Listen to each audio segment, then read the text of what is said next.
Hello everybody and welcome to Legal Studies. Today we are going to start with a new subject that is anthropology. So basically इसमें हम लोग पढ़ेंगे social anthropology. Anthropology क्या होता है? It's a scientific study or the science of men. Anthropology में हम ये पढ़ते हैं कि हम किस तरीके से humans ने progress की और human society ने किस तरीके से progress की. बेसिकली ये जो सब्जेक्ट है ऑल ओवर ह्यूमन सोसाइटी या ह्यूमन कल्चर्स या ट्रेडिशंस के अराउंड सर्वाइव करता है. So now what is social anthropology? It is an important branch of anthropology. Now social anthropology की एक ब्रांच है. लाइक एंथ्रोपोलॉजी के डिफरेंट ब्रांच हो गई, जैसे social anthropology, cultural anthropology and much more. तो सोशल एंथ्रोपोलॉजी का एक ब्रांच है. Now what is anthropology? Anthropology is the scientific study of the science of man. जैसे अभी मैंने बताया था, एंथ्रोपोलॉजी साइंटिफिक स्टडी होती है या फिर साइंस होती है मैन की. नो बेसिकली कई सारे ऐसे एंथ्रोपोलॉजिस्ट थे जिन्होंने डेफिनेशंस दी थी सोशल एंथ्रोपोलॉजी की, बट जो इसमें से जो मेन इम्पॉर्टेंट जो हर जगह वैलिड होती हैं या बहुत ज़्यादा उनको करेक्ट माना गया है, दे आर जस्ट अप्रोप्रिएट. तो ऐसी दो डेफिनेशंस मैं बताऊंगी और अगर आप तो आपका आंसर उससे सही होगा.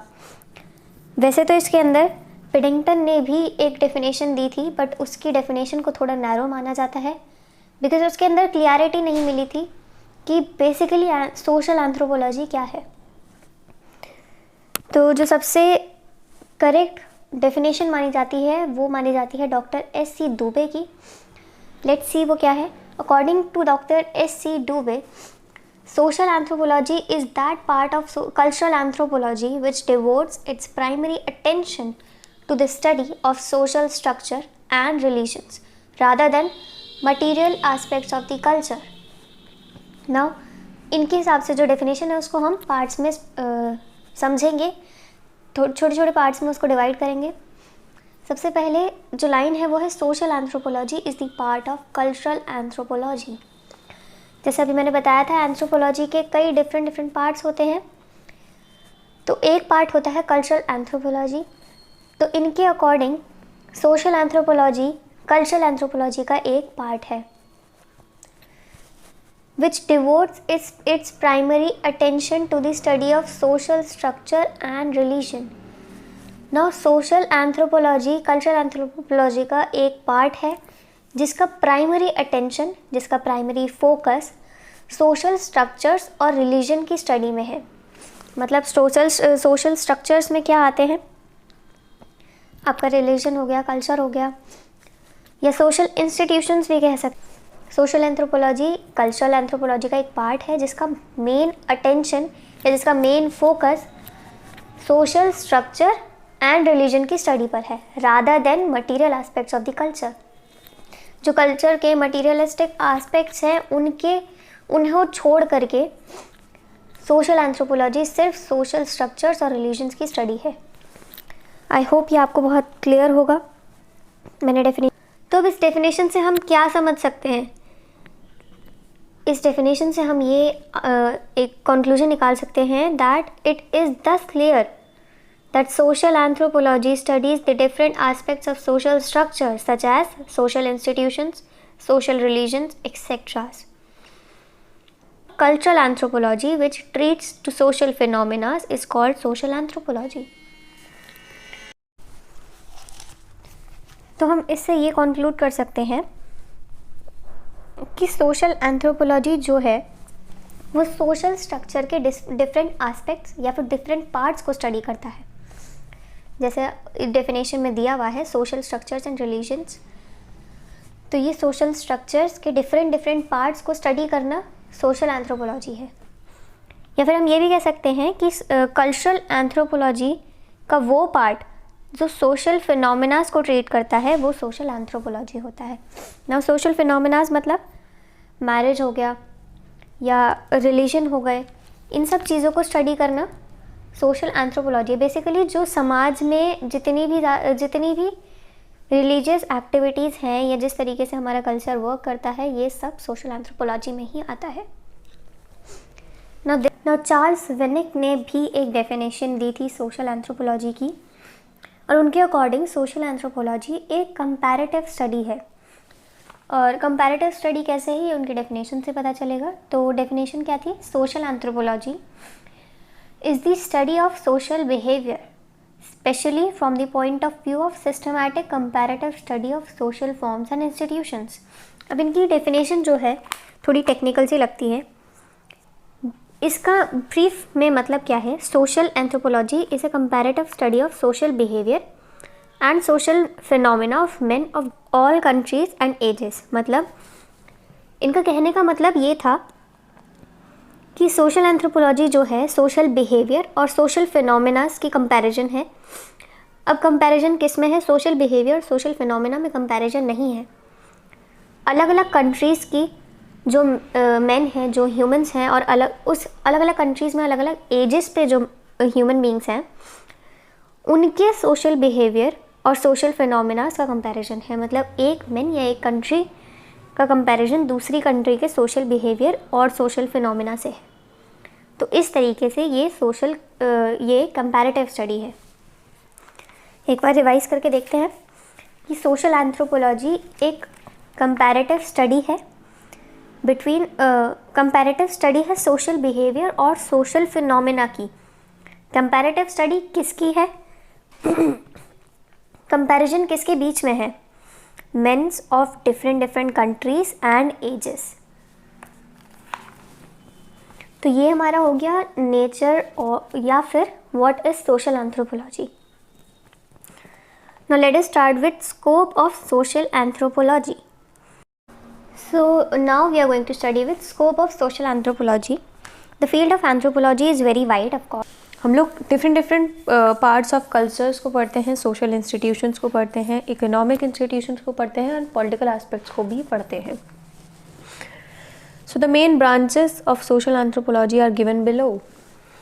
The first one is ethnography. So basically ethnography is the main field of social anthropology and it studies the human races. Its scope also includes the study of cultures of different races. Anthropology. Now family is the basic institution of society, as we all know. Society का basic institution family होता है. So social anthropology of course is going to study the family, right? जब हम society के बारे में पढ़ रहे हैं, उसके इंस्टीट्यूशंस के बारे में पढ़ रहे हैं, तो सबसे पहले जो इंस्टीट्यूशन आता है जिसकी हम बात करते हैं वो फैमिली होता है। तो इसीलिए बहुत ही ऑब्वियस चीज़ है कि सोशल एंथ्रोपोलॉजी में फैमिली हम पढ़ने वाले हैं। एंथ्रोपोलॉजी में क्या करते हैं? हम कंपैरेटिव स्टडी करते हैं फैमिलीज़ की, डिफरेंट कल्चर्स और सोसाइटी की। मतलब हर कल्चर की फैमिली का एक कंपैरेटिव स्टडी कि हर कल्चर में क्या क्या डिफरेंसेस हैं, क्या क्या प्रोज हैं, क्या क्या कॉन्स हैं, और अलग अलग सोसाइटीज़ की फैमिली को भी हम कंपेयर करते हैं। नो फैमिलीज जो है वो मैरिज पे बेस्ड होती है, एज वी ऑल नो। तो अगर हम फैमिली को पढ़ रहे हैं तो फैमिली जिस चीज़ पर बेस्ड है वो भी हमें पढ़नी पड़ेगी, राइट? तो हम फैमिलियल एंथ्रोपोलॉजी में मैरिज भी पढ़ेंगे, और it also includes blood relations along with marriage. Marriage के साथ में जो ब्लड रिलेशंस होते हैं, like your mother, your father, your sister, your brother, तो इन सब के बारे में भी हम फैमिलियल एंथ्रोपोलॉजी में पढ़ते हैं। फैमिलियल एंथ्रोपोलॉजी के बाद में आता है economic anthropology. So economic anthropology is play an important part in the social organisation. Like economy के जो रूल्स हैं उनका बहुत ही इम्पॉर्टेंट पार्ट होता है सोशल ऑर्गेनाइजेशंस में, और some radical changes take place in the social structure along with a change in economical administration. जब इकोनॉमिक एडमिनिस्ट्रेशन में चेंजेस आते हैं तो सोशल स्ट्रक्चर में भी चेंजेस आते हैं। तो social anthropology therefore minutely studies the economic administration of primitive and civilised human societies and of different levels of evolutions in them. तो सोशल एंथ्रोपोलॉजी में इकोनॉमी के एडमिनिस्ट्रेशन को बहुत ही बारीकी से पढ़ा जाता है, प्रिमिटिव और सिविलाइज्ड ह्यूमन सोसाइटीज़ के बारे की इकोनॉमिक एडमिनिस्ट्रेशंस के बारे में, एज वेल एज जो डिफरेंट लेवल्स हैं एवोल्यूशन के उन सोसाइटीज़ में, उनके बारे में भी हम बारीकी से पढ़ते हैं. Now comes political anthropology. Political administration also has an important place in social structures along with economical administration. जिस तरीके से इकोनॉमिक एडमिनिस्ट्रेशन का एक इम्पॉर्टेंट रोल होता है सोशल स्ट्रक्चर में, उसी तरीके से पॉलिटिकल एस्पेक्ट्स भी बहुत ज़्यादा इम्पॉर्टेंट होते हैं. तो social anthropology studies all types of political administrations like your law, your government, या rules that are used to punish people who do crime, and linguistics. This is the study of different symbols of human behavior. Symbolic and linguistic में हम ये पढ़ते हैं कि किस तरीके की symbolic behaviors होते हैं human societies में. And art. आर्ट में क्या आता है कि जो भी theoretical studies होती हैं like of religion, magic, science, even legends also. तो इन सब के बारे में जो एक थियोरेटिकल स्टडी होती है वो भी सोशल एंथ्रोपोलॉजी में मिलती है. और आर्ट्स के अंदर आता है आपका कल्चर में जो एक कल्चरल आर्ट होती है लाइक मेटलर्जी या dancing, instruments, vocal musics and much more. तो ये सब भी सोशल एंथ्रोपोलॉजी में आता है because it's a part of culture. ये हमारे कल्चर का एक पार्ट है.